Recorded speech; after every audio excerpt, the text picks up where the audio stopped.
Welcome to the CMO Spotlight, and today I'm featuring Jennifer Davis, who is the Chief Marketing Officer for LEARFIELD. My background is in digital and technology, marketing and strategy roles. I started at a software startup right out of college and kind of continued on that path, working for large public companies like Intel, private startups.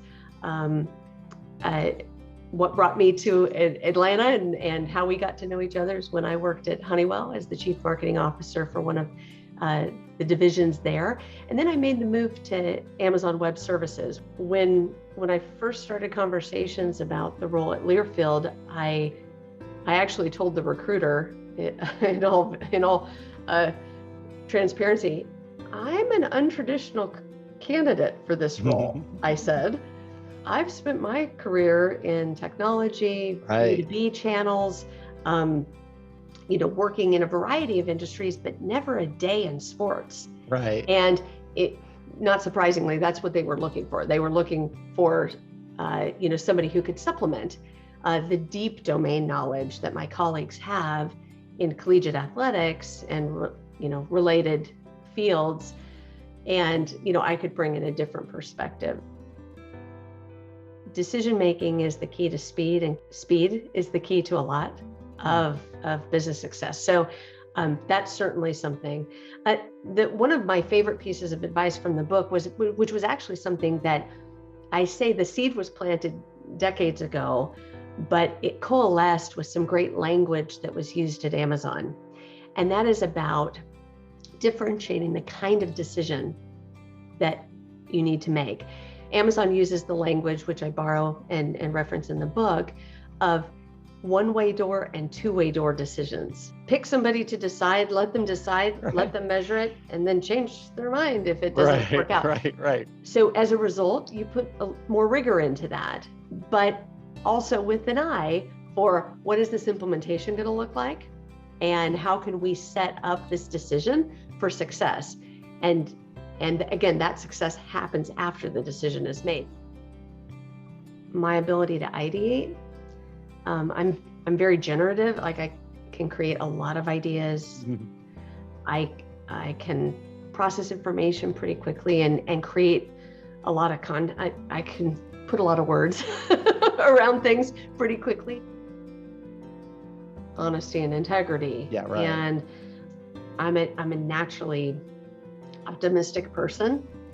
And so people who have worked closely with me have found that if you lead with positivity, we get to a better spot. And so I would say it's less of a value than it is probably a style thing. But, I tend to surround myself with people who hopefully have skills in areas I don't and have strengths in areas I don't. It does come to values in that creating space for everybody to be their true self, to bring their strengths, but to find a way to work together in that environment. And then I would say the other value that actually shows up in multiple kind of aspects of my life when I'm purposeful about it is a value around hospitality.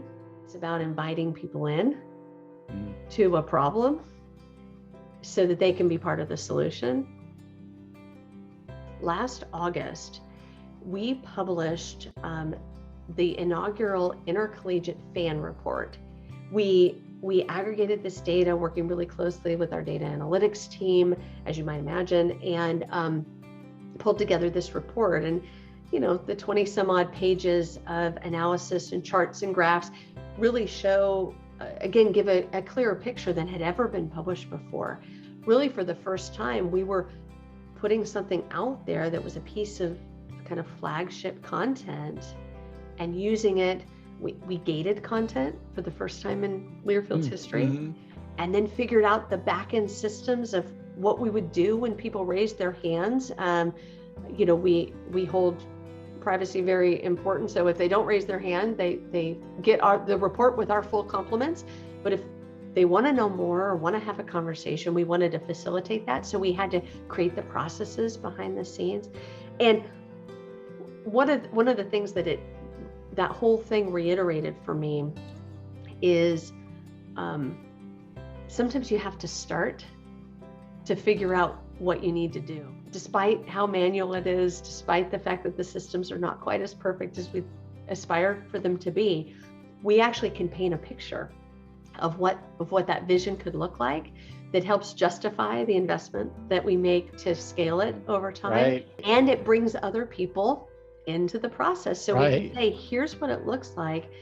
The reason we're tracking this all the way through is we are here to help you drive this revenue, and think about how to scale it down, treat it like a pilot, install a bit of a hinge, if you will, on our door analogy, right? So that you can learn along the way, and trust me, the learning will be more valuable than the leads you generate.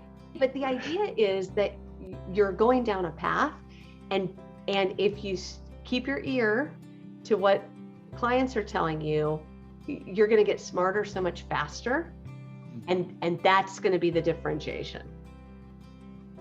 If you have an idea, take action on it. There's magic in doing. I have regularly referred to that concept, is that if you have some urgency about something, again, you can make a lot of progress